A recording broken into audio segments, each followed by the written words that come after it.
How are you viewing this move from Durant? Well, I'm viewing it as the weakest move I've ever seen from a superstar. Plain and simple. That's just how I look at it.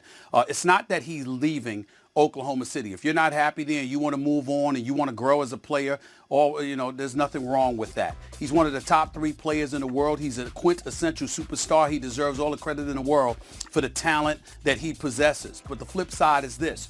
They were up 3-1 in the Western Conference Finals. Not 1, not 2, but 3 different times. He was 48 minutes removed from getting to the NBA Finals by winning the Western Conference. 3 times he failed, particularly in Game 6. And you depart for the team that beat you when you're on the cusp of getting to the finals yourself or ultimately winning the championship for the franchise that you've been with since you've come into the NBA. I think it's incredibly weak. And I don't want to hear any comparisons to that of LeBron James when LeBron James left Cleveland for South Beach. When LeBron left Cleveland, the cupboard was bare.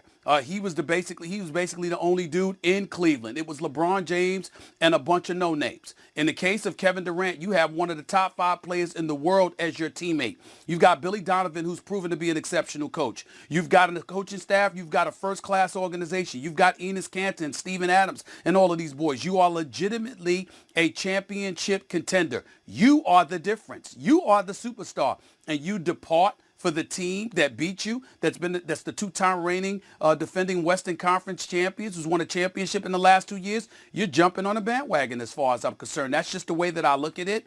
I don't think there's any way to deny that. All the reporters, whether it's Ramona, it's Chris Broussard, everybody doing an exceptional job, pointing out the things that they point out. I don't disagree with anything anybody is saying. But in the end, what it comes down to is that Kevin Durant is one of the top 3 players in the world, and he ran away from the challenge that he faces in order to jump on the bandwagon of a team that's a little bit better, that's already rife with at least one superstar, a couple of guys that can really, really get it done.